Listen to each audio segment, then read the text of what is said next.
Air France flight 358 Canada में Toronto Pearson international airport पर landing की तैयारी करने लगा। उस दिन मौसम काफी खराब था, साथ ही तेज बारिश भी चल रही थी।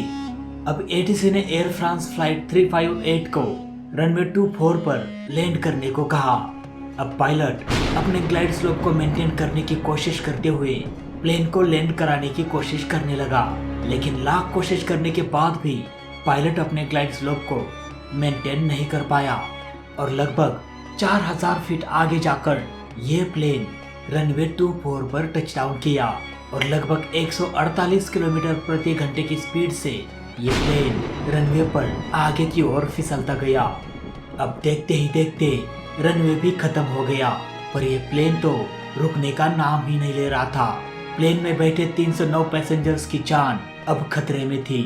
लाचार पायलट प्लेन को रोकने की नाकाम कोशिश करता रहा, लेकिन पेड़ों को तोड़ते हुए यह प्लेन रनवे से 300 मीटर आगे एक तीखी ढलान में क्रैश हो गया।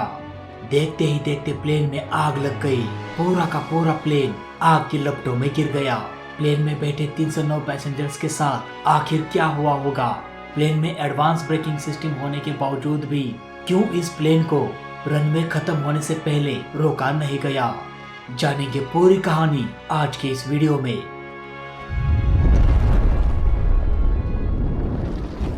दो अगस्त 2005 air France flight 358 Airbus A340 model का एक विशालकाय प्लेन फ्रांस के चार्ल्स डी गॉल एयरपोर्ट से उड़ान भरते हुए कनाडा के टोरंटो पियर्सन इंटरनेशनल एयरपोर्ट पर लैंड करने वाला था।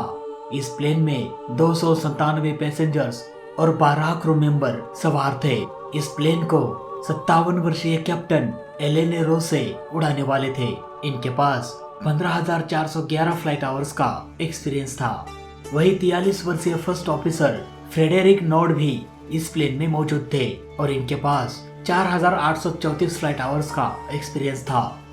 उस दिन मौसम खराब होने की और तेज बारिश होने की संभावना जताई गई थी, पर फिर भी फ्लाइट 358 को डरने की कोई बात नहीं थी, क्योंकि इसे काफी एक्सपीरियंस पायलट उड़ा रहे थे। फाइनली एयर फ्रांस फ्लाइट 358 घने बादलों को चीरते हुए कनाडा एयर स्पेस में दाखिल हो गया बिना किसी परेशानी के। अब कनाडा एटीसी ने फ्लाइट 358 को रनवे 24 पर लैंड करने को कहा। साथ ही ये भी कह दिया कि भाई बारिश के कारण रनवे पर फिसलन हद से ज्यादा बढ़ चुकी है। साथ ही हवा का स्पीड भी काफी तेज है।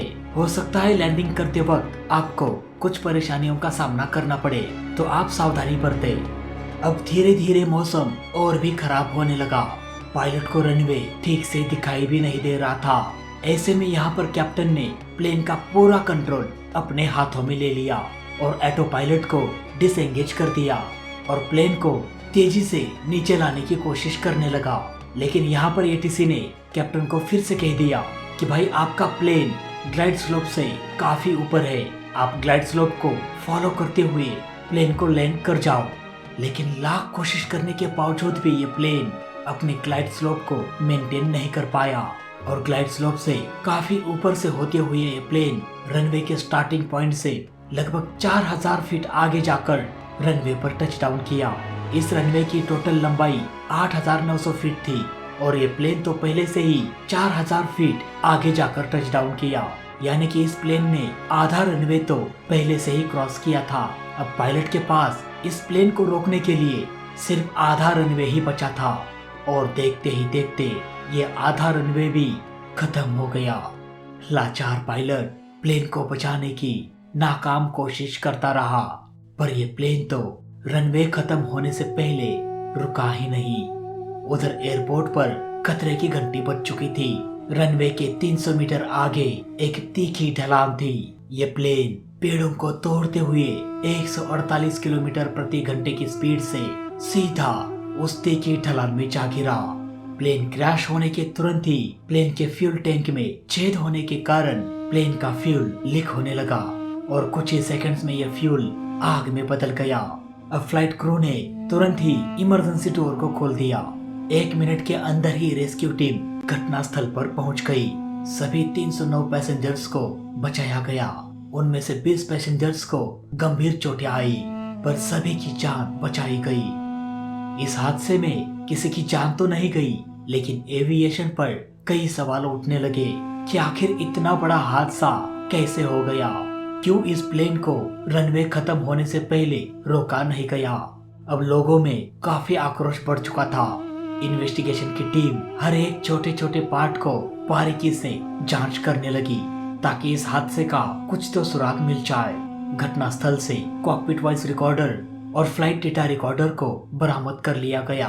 दोनों भी अच्छे कंडीशन में पाए गए और इसे डिकोड करने के बाद इन्वेस्टिगेशन की टीम ने एक रिपोर्ट जारी किया। तो आइए देखते हैं उस रिपोर्ट के बारे में।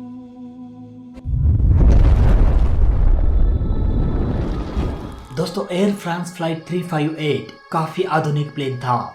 इसमें एडवांस ब्रेकिंग सिस्टम भी लगा हुआ था, लेकिन इसके बावजूद भी इस प्लेन को क्यों रोका नहीं गया, इसका पता लगाने के लिए इन्वेस्टिगेशन की टीम कॉकपिट के हर इंस्ट्रूमेंट को बारीकी से चेक करने लगी। तभी उन्होंने देखा कि रिवर्स थ्रस्ट फुल नहीं था। रिवर्स थ्रस्ट बेसिकली प्लेन के स्पीड को कम करने में अहम भूमिका निभाता है। इंजन के पीछे से आने वाली तेज हवा को आगे की ओर मोड़ देता है, जिससे प्लेन कम समय में ही रुक जाता है। अब पायलट ने इसे फुल पर रखना चाहिए था, जबकि पायलट ने इसे फुल पर रखा नहीं था। वहीं पर कुछ स्थानीय निवासियों ने यह कह दिया कि जब ये प्लेन नीचे आ रहा था तब ये प्लेन कभी लेफ्ट की ओर तो कभी राइट की ओर झुक रहा था। इससे ये पता चला कि प्लेन लैंड करते वक्त हवा का बहाव काफी तेज था और जब ये प्लेन 300 फीट की ऊंचाई पर आया तो अचानक से हवा हेडविंड से बंद होकर टेल विंड से बहने लगी, जिसके कारण प्लेन का स्पीड भी ऑटोमेटिकली बढ़ गया। ये स्पीड इतना बढ़ गया था कि इसे रनवे खत्म होने से पहले रोक पाना मुश्किल हो गया। साथ ही इन्वेस्टिगेशन की टीम ने देखा कि फ्लाइट 358 अपने ग्लाइड स्लोप से काफी ऊपर से फ्लाई कर रहा था। दोस्तों, किसी भी प्लेन को सुरक्षित लैंड कराने के लिए ग्लाइड स्लोप का मेंटेन होना काफी जरूरी होता है। पिक्चर में आप देख सकते हैं कि अगर प्लेन 2.8 से 3.5 डिग्री के एंगल के बीच से होकर लैंड करता है तो ये रनवे के स्टार्टिंग पॉइंट में टच डाउन करेगा और सही सलामत रनवे पर रुक जाएगा। लेकिन अगर कोई प्लेन इस 3.5 डिग्री के एंगल के ऊपर से होकर गुजरता है तो ये प्लेन रनवे के स्टार्टिंग पॉइंट से काफी आगे निकल जाएगा। ऐसे में ये प्लेन रनवे खत्म होने से पहले कभी रुक ही नहीं पाएगा। फ्लाइट 358 के साथ भी ठीक ऐसा ही हुआ।